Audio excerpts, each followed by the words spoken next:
Hello, my darlings, and from the Power of Free. Um, I'm going to do a little story. Now, I was thinking of stories. I love stories. I love storytellers. And I've got lots of stories stored up. But sometimes the best stories are the ones that you've experienced. So, some of you may know, some of you may not know how I was spiritually awoken. So, this is a story. Please, I don't want any sympathy.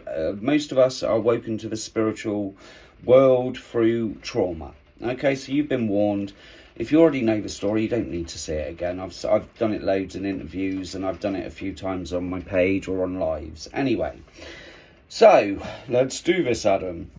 I was a young man. I was a young man full of vim and vigour, piss and vinegar, whatever you want to say. Living life, not really concerned about the universe, God. I was brought up in a Church of England background, but not to the extent where I was, reading the Bible all the time. I wasn't really interested. I was out with the lads, living the normal life, going to work, pissing up at the weekend, taking drugs, all of that. So anyway, I started working in a bakery, and there was one young lady who pursued me rather vigorously.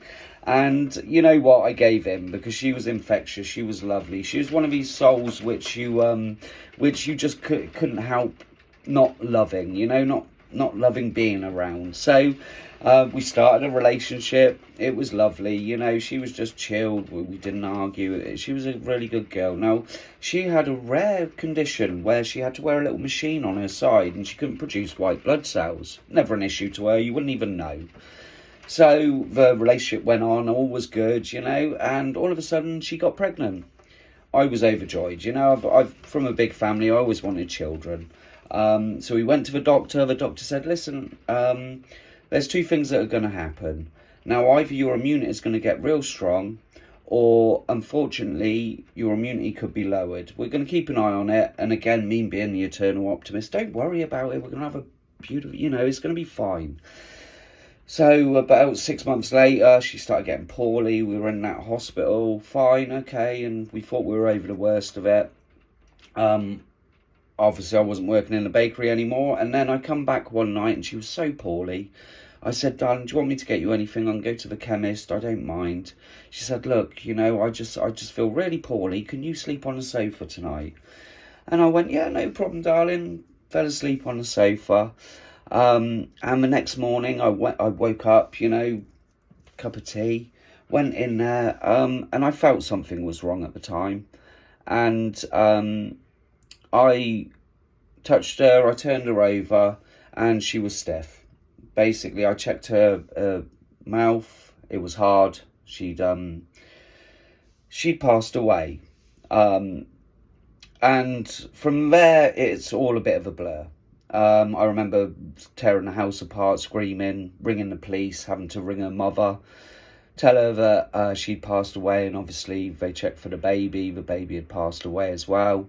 And from that moment, it felt like my life had been ripped apart. It felt like I was being punished. It felt like, why would the universe do such a horrible thing to a reasonably good guy? I'd never gone out my way to hurt anyone. I stuck to my own lane.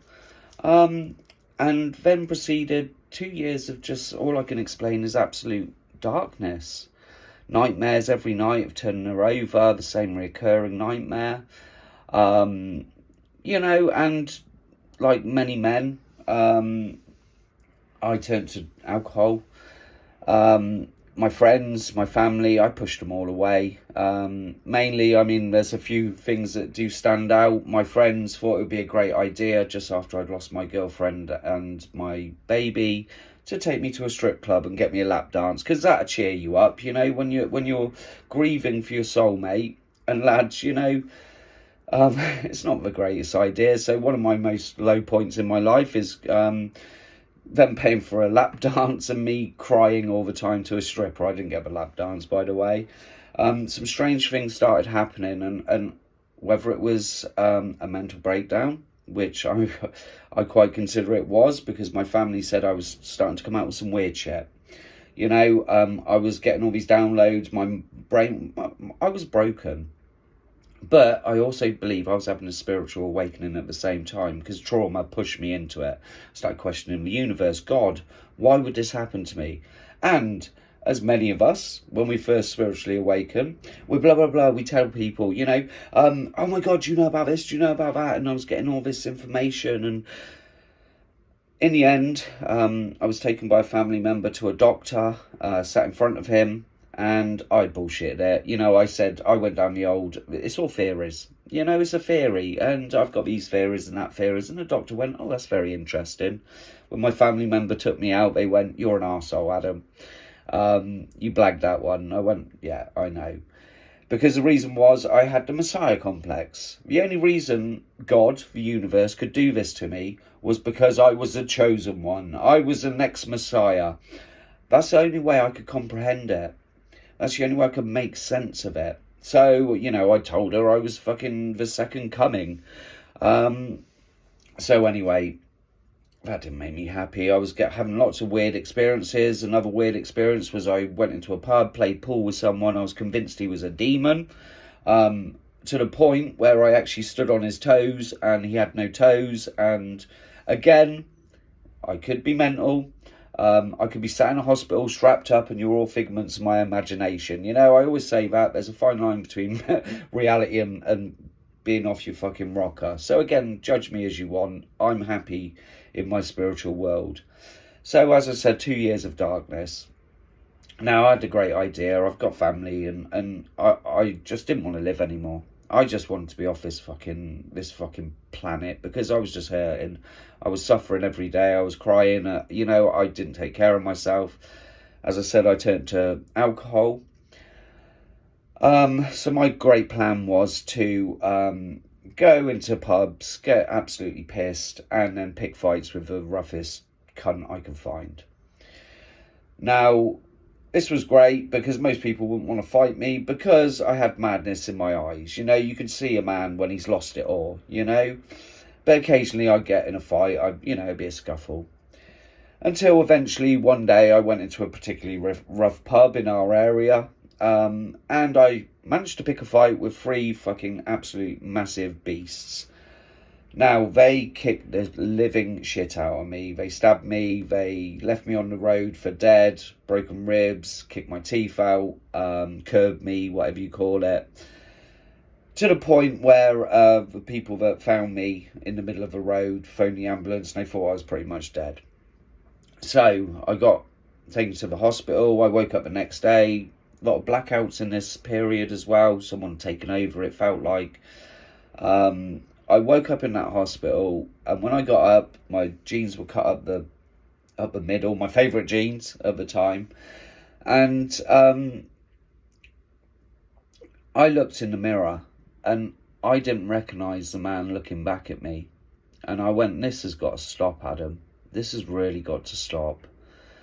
And you're disrespecting her memory, because this is not the man she fell in love with.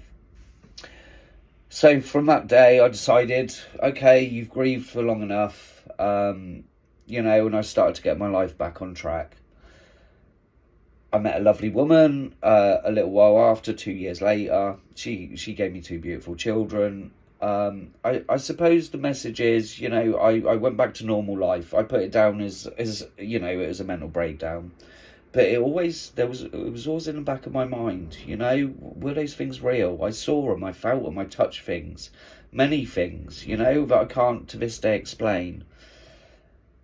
So I lived a normal life for years and years, and a few bad relationships. That one broke down, a few other ones broke down, good times and bad times.